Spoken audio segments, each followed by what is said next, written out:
स्वागत है आप सभी को क्लास में। आप सबका तैयारी बहुत ही बेहतरीन चल रहे होंगे। जो भी स्टूडेंट एएनएम 5006 पोस्टों के लिए तैयारी कर रहे हैं वो सारे स्टूडेंट अपनी तैयारी को समय दे रहे हैं। जितना भी जिससे हो सकता है 3 या 4 घंटा 5 घंटा पढ़ रहे हैं। इस तरीके से इससे ज़्यादा भी बहुत सारे स्टूडेंट जो क्लास में जुड़े हुए हैं उनका मैसेज आता है कि हम सर 6 घंटा भी पढ़ लेते हैं प्रतिदिन। तो जो जितना मेहनत करेगा इसमें उसका रिजल्ट हो जाएगा। आप सबका तैयारी अब धीरे धीरे बहुत बेहतरीन होते जा रहा है और इसी में हम लोग रीजनिंग का बहुत ही महत्वपूर्ण टॉपिक लेकर आए हैं आज। क्या है? कैलेंडर। क्या है? कैलेंडर। कैलेंडर से आपका सवाल एग्जाम में भर भर के पूछे जाते हैं रीजनिंग में। तो आज आप लोगों का कैलेंडर पढ़ाया जाएगा, जिसमें कि आपको आज शुरू बेसिक से बताए जाएंगे। उसके बाद आप कहिए सर इंग्लिश में नहीं है, वो नाम है इसलिए इंग्लिश में लिखा गया है। यहाँ से आप देख सकते हैं हिंदी में ही है, घबराने की बिल्कुल ज़रूरत नहीं है। पहले हम लोग जान लेते हैं कैलेंडर के बारे में और इसके साथ ही जानेंगे कि भारत में कौन सा कैलेंडर का उपयोग किए जाते हैं। उसके बाद पूरी दुनिया भर में कौन से कैलेंडर चलते हैं। और इससे ऐसे सवाल आते हैं, जैसे आपसे पूछा जाएगा कि 15 अगस्त 1947 जब हमारा देश आज़ाद हुआ था, 15 अगस्त 1947 को कौन सा दिन था? अब तो आप कैसे बताइएगा? तो बहुत पीछे चला गया। मोबाइल तो आपको अलाउ है नहीं एग्जाम में, तो 15 अगस्त 1947 को कौन सा दिन था वो कैसे बताइएगा? अब तो कहिएगा सर ये तो जादू जैसे लग रहा है कि हम इतना पीछे का दिन कैसे बताएंगे। तो आप लास्ट तक ये कैलेंडर का क्लास करिएगा तो आपको खुद ब खुद बनाना आ जाएगा। किसी भी तरीके के इस टाइप के क्वेश्चन आएंगे कैलेंडर से तो आप लोग बना लीजिएगा। तो आपको घबराना बिल्कुल भी नहीं है। आप समझ गए किस तरीके से क्वेश्चन आता है। या पूछा जाएगा कि इस तरीके से भी पूछ सकते हैं कि 27 दिसंबर 2009 को, मान के चलिए पूछेगा कि 27 दिसंबर 2009 को रविवार था। कितना? 27 दिसंबर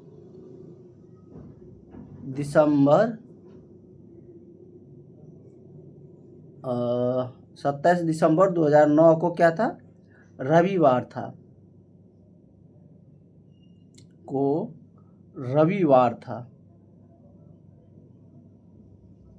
तो पूछेगा कि 1 मार्च 2010 को कौन सा दिन होगा? 1 मार्च 2010 को कौन सा दिन होगा? कैसे बताइएगा? 27 दिसंबर 2009 था, यहाँ पे मिसिंग हो गया। 27 दिसंबर 2009 को रविवार था, तो 1 मार्च 2010 को कौन सा दिन होगा? इस तरीके से क्वेश्चन पूछे जाते हैं। तो और आगे का हमने जब कल क्लास कर रहे थे, कल का रीजनिंग का क्लास है, तो वहाँ पे हमने स्टॉप किए थे क्योंकि हम लोगों को वहाँ पर कैलेंडर का सवाल आ गया था और हमने आपको बताए थे कि कैलेंडर के सवाल हम आपको समझाने के बाद बताएंगे। तो आगे है आज बारी। आज हम लोग कैलेंडर को समझने जा रहे हैं और जिनका भी क्लास छूटा हुआ है वो सारे स्टूडेंट इस नंबर पर, अगर आपको रिजल्ट लेना है इस तरीके से टॉपिक वाइज, इतना बेहतरीन तरीके से आपको कहीं भी क्लास नहीं मिलेगा। इसलिए आप लोग इस नंबर पर कांटेक्ट करके व्हाट्सअप करके क्लास में जुड़ जाइएगा। निश्चित ही आपको क्लास से फ़ायदा होंगे, आपका रिजल्ट सुनिश्चित हो पाएगा, आपका वो कॉन्फिडेंस है रिजल्ट लाने का वो बढ़ेगा और आप लोग एग्ज़ाम में बेहतर करके आइएगा। तो बहुत सारे स्टूडेंट ज्वाइन कर रखे हैं, बहुत सारे स्टूडेंट ज्वाइन किया है और उसमें से बहुत सारे स्टूडेंट का रिजल्ट भी होना है। जो पढ़ रहा है उसका रिजल्ट होगा। अगर जिन्होंने भी नहीं ज्वाइन किया ज्वाइन कर लीजिए। अब वेट मत करिए क्योंकि ये बहाली है, बीटीएससी एएनएम का बहाली आने वाले हैं, तो उसके बाद अब बहाली का आप लोगों का बहुत दिनों तक देखने को नहीं मिलेंगे। इसलिए अपनी तैयारी पर ध्यान रखें। इस बार जो सेटल हो जाएगा वो हो जाएगा। तो चलिए स्टार्टिंग से हम लोग कैलेंडर को शुरू करते हैं। आप समझ गए कि कैलेंडर में किस टाइप का क्वेश्चन पूछे जाएंगे आपसे। अब तो कोई दिक्कत नहीं है। तो चलिए हम लोग पहले जान लेते हैं कैलेंडर के बारे में। एक जूलियन क्या कैलेंडर चलता है? क्या कौन सा कैलेंडर? नाम है उनके द्वारा दिया गया था। एक जूलियन कैलेंडर चलता है जो कि 10 महीना का ही होता है। अभी हम लोग जो कैलेंडर यूज करते हैं तो वो कैलेंडर कब से होता, कितने महीने का होता है? तो हम लोग 12 महीने का यूज करते हैं ना। अभी जो हम लोग यूज करते हैं वो 12 महीने का कैलेंडर यूज करते हैं, जिसमें कि जनवरी से कहाँ तक रहता है, तो जनवरी से दिसंबर तक रहता है। लेकिन इस कैलेंडर में, जूलियन कैलेंडर में, मार्च से दिसंबर तक था। ठीक है, ये शॉर्ट में है DEC, मतलब दिसंबर। तो अभी हम लोग इसको यूज नहीं कर रहे हैं।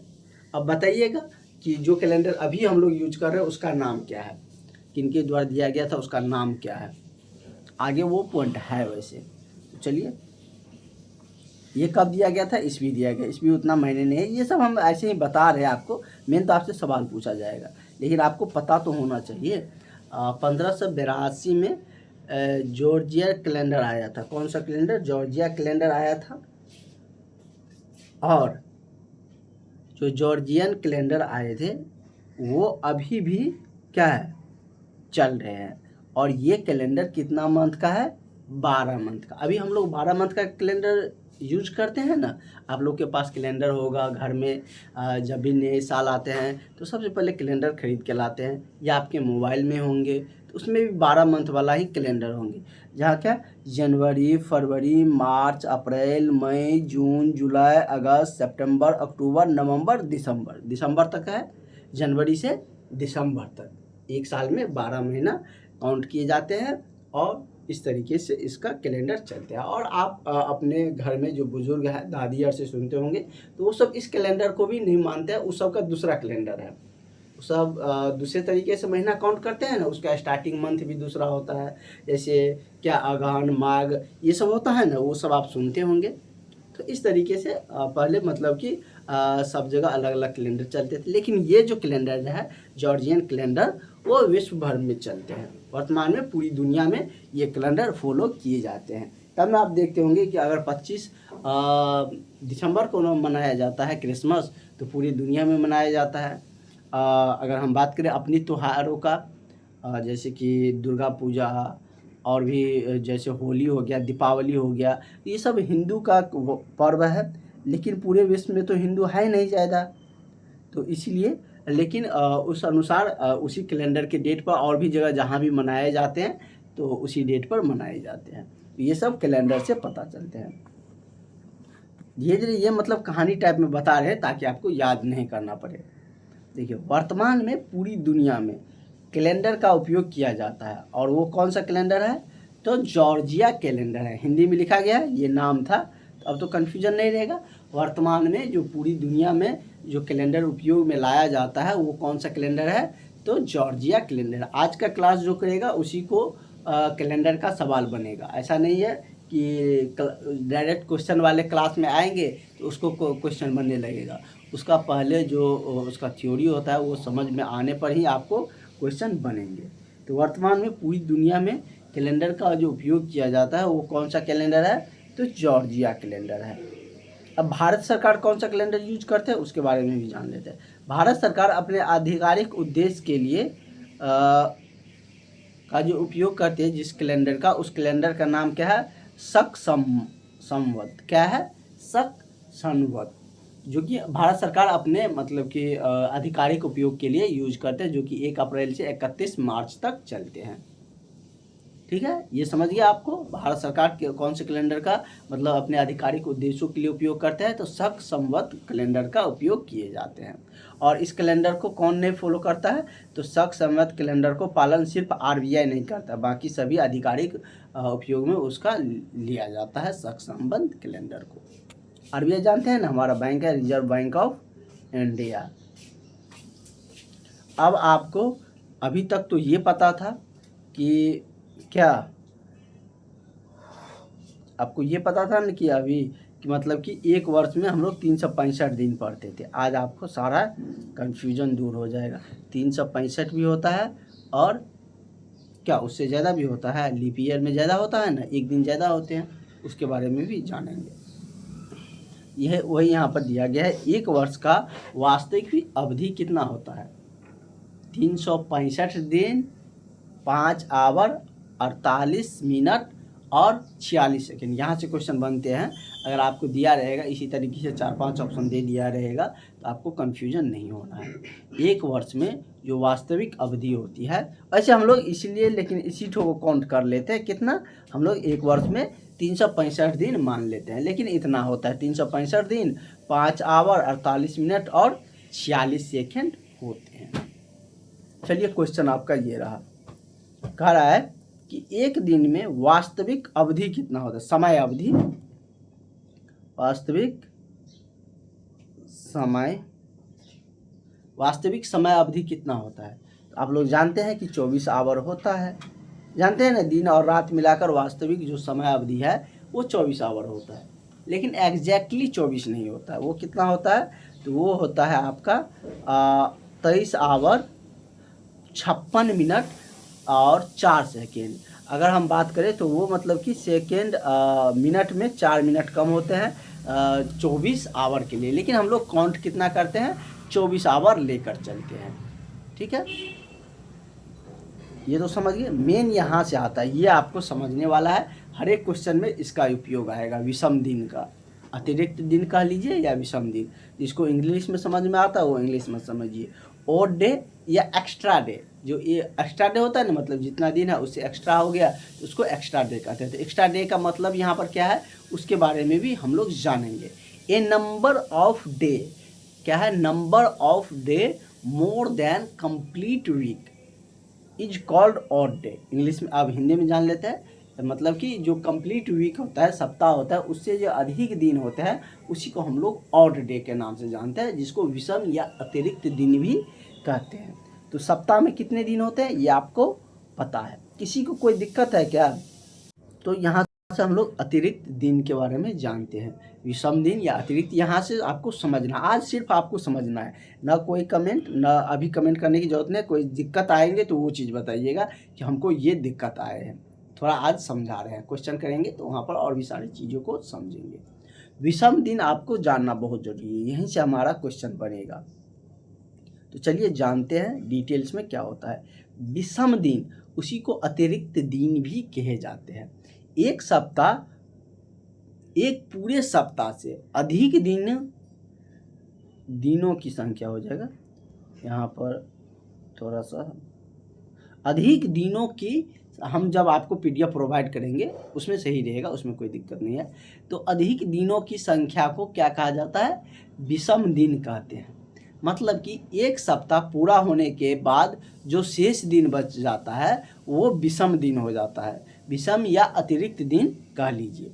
जैसे क्या 8 दिन, 8 दिन में कितना विषम दिन या अतिरिक्त दिन आपको लग रहा है? एक दिन लग रहा है, क्योंकि सप्ताह कितना का होता है, 7 ही दिन का ना सप्ताह होता है। ये आप सबको पता है ना, कितना दिन का होता है सप्ताह? आपका 7 दिन का होता है। क्या होता है, रविवार, वहाँ से काउंट करते हैं, रविवार, सोमवार, मंगलवार, बुध, बृहस्पति, शुक्र, शनि, यहाँ तक जाएंगे तो कितना दिन का हो गया, 7 दिन हुआ ना टोटल।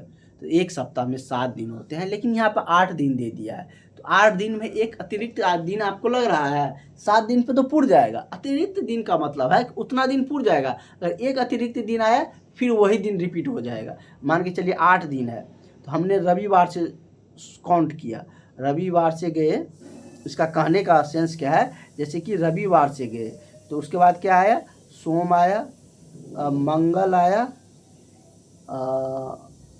शॉर्ट में लिखते हैं मंगल, बुध,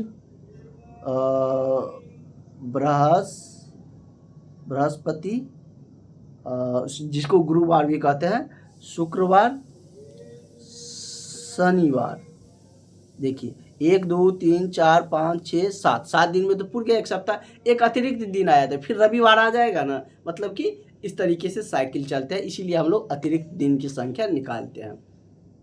मेनली अभी आपको ये समझना है 8 दिन में कितने अतिरिक्त दिन हुए, तो 1 हुए। निकला कैसे, ये तो कम संख्या था तो आपको पता चल गया कि 8 दिन में था तो 7 दिन का एक सप्ताह हुआ, एक अतिरिक्त दिन बच गया, मतलब कि एक विषम दिन हो गया। लेकिन वही 16 दिन दे दिया है, तब कैसे निकालिए। देखिए कितना भी दिन रहेगा तो अतिरिक्त दिन जब भी आपको निकालना है, हर एक क्वेश्चन में आपको निकालना पड़ेगा। तो क्या करिएगा, 7 से भाग देंगे, 7 का एक सप्ताह होता है ना, इसलिए 7 से भाग देते हैं। जितना कट गया वो क्या हो जाएगा, मतलब कि सप्ताह का दिन हो जाएगा, जो बच जाएगा शेष वो क्या हो जाएगा, आपका अतिरिक्त दिन हो जाएगा। 7 दूनी 14, देखिए 2 बच गया। अब तो भाग नहीं दे सकते, देंगे तो दशमलव में आएगा, दशमलव में हमको लाना नहीं है। देखिए अगर 16 दिन में 7 से भाग दिए तो 2 भागफल हुआ और 2 शेषफल हुआ, तो ये क्या हो गया, सप्ताह। 2 सप्ताह 2 दिन हुआ ना, 14 दिन 2 सप्ताह होता है ना, तो 2 सप्ताह और 2 दिन यही यहाँ पर लिखा गया है। तो ये 2 दिन क्या हो गया, विषम दिन हो गया। तो अब विषम दिन आप निकाल सकते हैं। देखिए 7 से भाग देंगे, जो कट गया वो कट गया, जो नहीं कटा, जो शेष बच गया वही क्या हो जाएगा, विषम दिन। 23 में देखिए, 23 में लिखे हैं कि 2 विषम दिन है, भाग देकर देखिए क्या 2 विषम दिन आ रहा है। 7 से भाग देंगे 23 में, तो 7 तिया 21, मतलब 3 सप्ताह हो गया, बच गया कितना, 2 दिन, तो 2 विषम दिन बच गया ना। तो इससे क्या होगा, जैसे कि अगर क्वेश्चन में दिया गया रहेगा कि इतना दिन बाद, 23 दिन बाद कौन सा दिन होगा, आज रविवार है तो 23 दिन बाद कौन सा दिन होगा, तो 3 सप्ताह हट जाएगा, 3 सप्ताह में तो वही मतलब होंगे, उसके बाद 2 दिन एक्स्ट्रा होंगे तो 2 दिन इसमें जोड़ देंगे, हमको आ जाएगा। इसीलिए विषम दिन को हम लोग निकालते हैं। वो क्वेश्चन करेंगे तो वहाँ से समझ में आ जाएगा। पहले तो ये छोटा छोटा चीज़ आपको समझना पड़ेगा जिससे क्वेश्चन बनते हैं।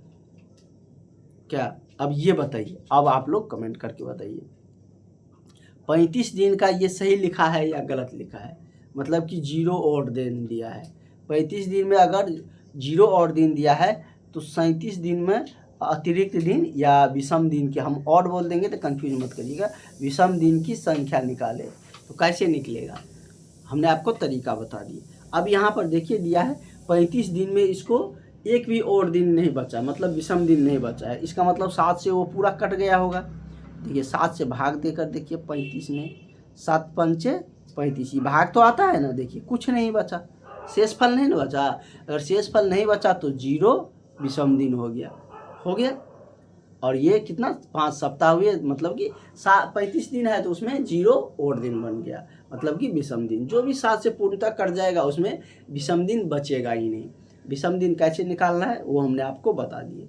45 दिन में निकाल कर देख लीजिए, 3 दिन ही आएगा विषम दिन, निकाल कर आप देख लीजिए, निकालिए। और उसके बाद आप इन दोनों को निकाल कर देखिए तो क्या सही लिखा गया है या गलत है। देखिए 45 दिन को हम लोग निकाल कर देखते हैं, और हमने आपको बता दिए कि विषम दिन निकालना है तो 7 से भाग दीजिए, कितना लगेगा, 7 छके 42, वही ना,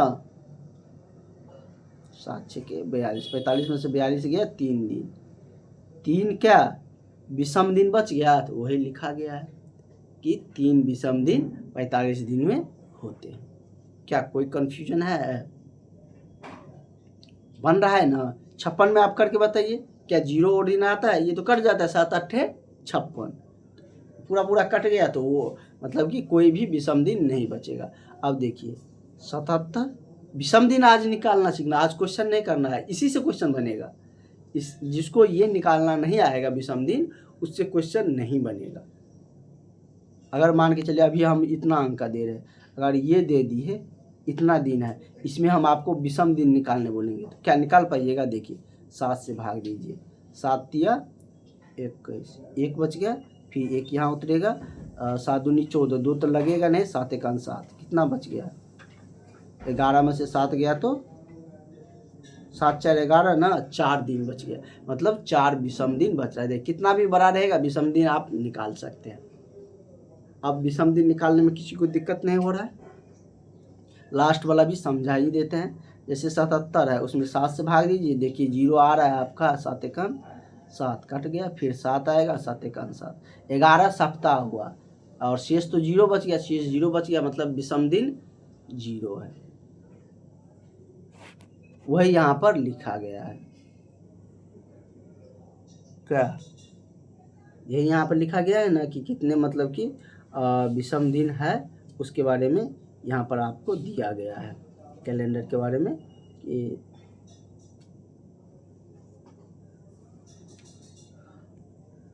क्या दिया है। चलिए देखते हैं। कैलेंडर में जब भी हम कोई संख्या यहाँ पर होंगे लेते हैं, जब भी कोई संख्या हम लेते हैं, जैसे अभी हम दिखाए थे ना कौन कौन से कैसे कैसे संख्या ले रहे हैं, कोई भी संख्या लेते हैं तो हम 7 से भाग देना होता है। तो हमें क्या होता है, 7 से भाग देना होता है और शेष के रूप में जो संख्या आता है, उस जो संख्या लिखना है होता है, वही क्या हो जाता है, विषम दिन हो जाता है। ये समझ गए, विषम दिन शेष के रूप में संख्या को लिखना होता है, मतलब कि 7 से भाग देना होता है। विषम दिन निकालने के लिए क्या करना होता है, तो 7 से भाग देना होता है और शेष के रूप में लिखना होता है, दशमलव के रूप में नहीं। हमको शेष जहाँ पे बच गया उतने पे छोड़ देंगे, हम दशमलव से भाग देने नहीं जाएंगे। तो वो शेष ही हमारा क्या हो जाता है, विषम संख्या है। ओड संख्या, अतिरिक्त संख्या, विषम संख्या कह लीजिए।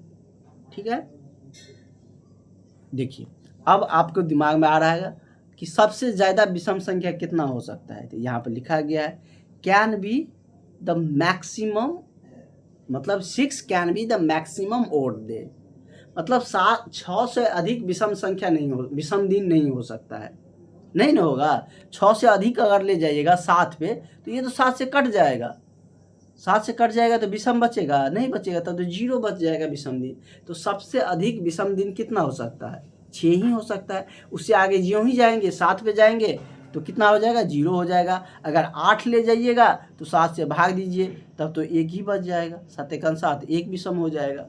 तो सबसे अधिक, और 6 में तो 7 से भाग लगेगा नहीं, दशमलव में हमको ले नहीं जाना है। तो सबसे अधिक विषम संख्या कितना, विषम दिन कितना हो सकता है, तो सबसे अधिक विषम दिन आपको 6 हो सकता है।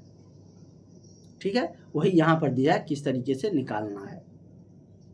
मान के चलिए 20 रहता, 20 दिन दिया है और आपको कहता है इसमें कितने विषम दिन है, तो 20 में 7 से भाग दीजिए, 7 दूनी 14, 7 या 21 तो लगेगा नहीं, 14 और 0 में से 4 नहीं कटेगा, 10 में से 4 गया 6 विषम दिन बच रहा है। तो ये मतलब कि सबसे अधिक विषम दिन की संख्या 6 हो सकते हैं। जैसे क्या 19 में 7 से भाग देकर निकाले तो हमको 5 और डे या विषम दिन कह लीजिए उतना आ रहा है। चलिए एक क्वेश्चन है आपके लिए, उसको करिए, कर सकते हैं क्या।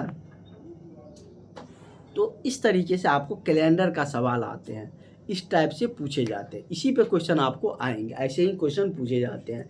और घबराना तो बिल्कुल भी नहीं है, आपको सारा क्वेश्चन आएगा, सारा क्वेश्चन बचेगा। एक और इसमें चीज़ बताएंगे, लीप ईयर और समान ईयर के बारे में। लीप ईयर किसको कहते हैं और समान ईयर किसको कहे जाते हैं।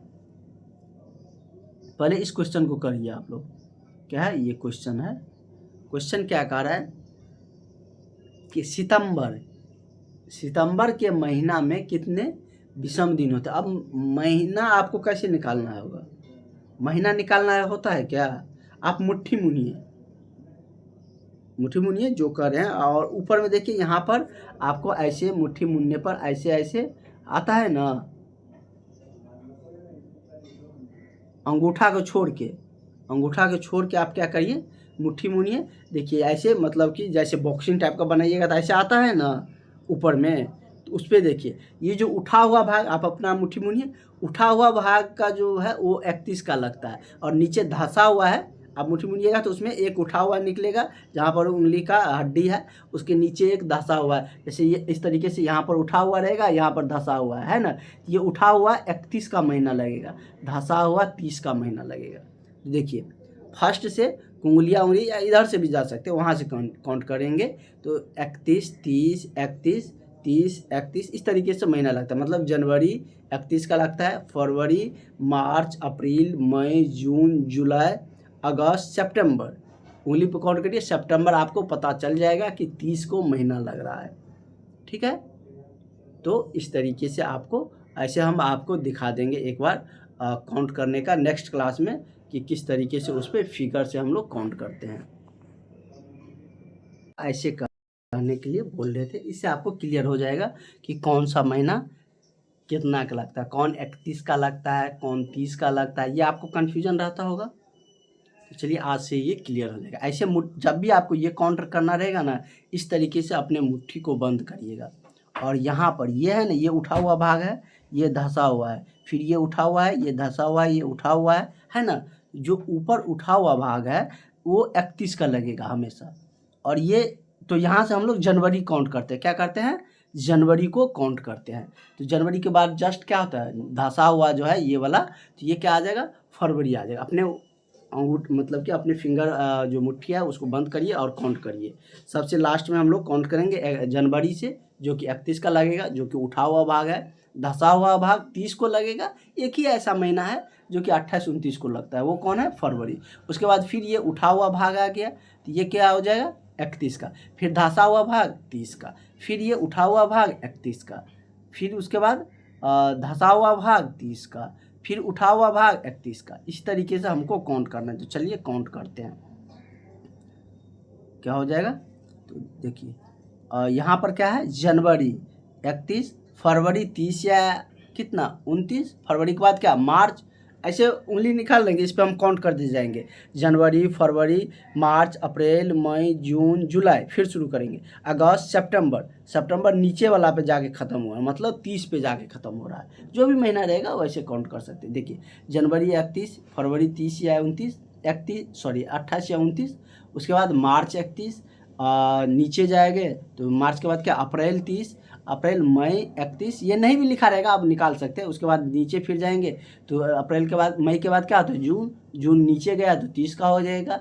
इसके बाद जुलाई आता है जो कि ऊपर गया तो 31 का आ जाएगा। जुलाई के बाद अगस्त, तो फिर अगस्त ऊपर में आ गया तो 31। अगस्त के बाद सितंबर, सितंबर था ना आपका क्वेश्चन में, तो सितंबर कितना का लग रहा है, 30 का। ये सिर्फ फरवरी और फरवरी सिर्फ 28-29 का, बाकी सब 30 का लगेगा। तो सितंबर कितना पाया, 30। फिर अक्टूबर 31, नवंबर नीचे आ गया तो 30, दिसंबर ऊपर आ गया उठा हुआ भाग पर तो 31। तो इस तरीके से क्या आप अब अपना जो भी उंगली पर काउंट करके बता सकते हैं। कल के क्लास में और भी इसको डिटेल्स में समझा देते हैं। और आज हम लोग एक क्वेश्चन जो आपको लाए थे, आप दिखाए थे आपको, वो क्वेश्चन कर लेते हैं। ये क्वेश्चन था, उंगली पे काउंट करिए आप। सितंबर था ना, सितंबर महीना को देखिए क्या 30 को लग रहा है। देखिए लास्ट से काउंट करिए, उठा हुआ पे शुरू करेंगे। जनवरी 31 का, फरवरी नीचे आ गया 28-29, उसके बाद फरवरी के बाद मार्च, सब अपने मुट्ठी बनाकर उस पर काउंट करिए। फरवरी, मार्च कितना 31, अप्रैल नीचे गया 30, अप्रैल के बाद जून ऊपर गया 31, नीचे गया जुलाई 30, सितंबर कितना ऊपर गया 31, अगस्त आ गया ना, जुलाई के बाद अगस्त, फिर सितंबर वहाँ से लास्ट से शुरू करेंगे, फिर 31 अगस्त के बाद सितंबर, सितंबर धंसा हुआ पे जा रहा है, नीचे जा रहा है, तो वो कितना हो जाएगा, 30 का लगेगा। तो वही है, आपको मेनली वही पता करना था। अब तो पता कर लीजिएगा कि मतलब 30 का सितंबर महीना लग रहा है तो इसमें कितने विषम दिन होंगे। तो विषम दिन के लिए हम लोग 7 से भाग दे रहे थे, यही ना कर रहे थे। अब तो आसान हो गया, मेनली यही पता करना था आपको कि सितंबर महीना कितने का लगता है, 30 का या 31 दिन, मतलब कि सितंबर महीना में कितना दिन होता है, 30 दिन या 31 दिन होता है। अब तो ये पता करना आप सीख के बेसिक जो भी कैलेंडर के सवाल में ज़रूरत है वो चीज़ हम आपको समझा दिए। तो क्या हो जाएगा, तो अब आपको पता चल गया कि सितंबर में 30 महीना होता है, इसलिए हम 7 से भाग देकर और दिन निकाल लेंगे। तो 7 चौके 28, देखिए शेष 2 बच रहा है, तो 2 विषम दिन आपका हो गया, आ गया 2 विषम दिन। तो इस तरीके से आप कैलेंडर के सवाल को इस तरीके से बनाना होता है। अब कोई कन्फ्यूजन आएगा, आपके लिए एक क्वेश्चन दे रहे हैं, उसको बना लीजिएगा। क्या दे देंगे कि अक्टूबर महीना में, अक्टूबर या आपको क्या दे देते हैं, दिसंबर दे देते हैं।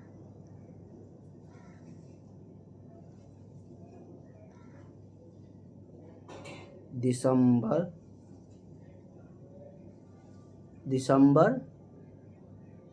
के महीना में लिख लीजिएगा आप लोग, महीना में कितने विषम दिन है, कितने विषम दिन होते हैं। यही क्वेश्चन में यहाँ पर आप कर दीजिएगा क्या, दिसंबर महीना कर दीजिएगा। तो आपको उसको बनाइएगा कल, या कमेंट करके बताइएगा हम लोग को कि कितना आपका विषम दिन आ रहा है। सितंबर के जगह पे आप लोग दिसंबर कर दीजिएगा, क्या कर दीजिएगा, दिसंबर यहाँ पर लिख दीजिएगा और बताइएगा कि कितना आपको विषम दिन आ रहा है। क्या कोई दिक्कत होगा, दिसंबर ऐसे भी लिखा जाता है, लिखने में हिंदी में, वैसे इंग्लिश में तो कोई दिक्कत नहीं रहता, इंग्लिश हिंदी में थोड़ा सा दिक्कत आ जाता है। तो दिसंबर आप इस तरीके से लिख सकते हैं। यहाँ पर लिख लीजिएगा दिसंबर के महीने में कितने विषम दिन होते हैं। अब पहले ये निकालिएगा कि समझिएगा कि दिसंबर कितने महीना का, मतलब दिसंबर का महीना कितने दिन का होता है, उसके बाद 7 से भाग देकर निकाल लीजिएगा। तो आज के सवाल में आप सबको सारी चीज़ समझ में आए होंगे। अगर आपको दिक्कतें लग रहा होगा तो दोबारा वीडियो को देखिएगा। आप सबके पास तो लिंक रहता है, जो क्लास में जुड़े हुए हैं, ये नोट्स भी मिल जाएगा आपको। क्वेश्चन प्रैक्टिस के लिए भी आप लोगों को दिए जाएंगे, जो भी क्लास में जुड़े हुए स्टूडेंट हैं, जो भी पेड क्लास में जुड़े हुए हैं। और जिन्होंने भी नहीं जुड़े हैं तो इस तरीके से क्वेश्चन आपको 2 से 3 क्वेश्चन आपको प्रत्येक शिफ्ट में देखने को मिलेंगे।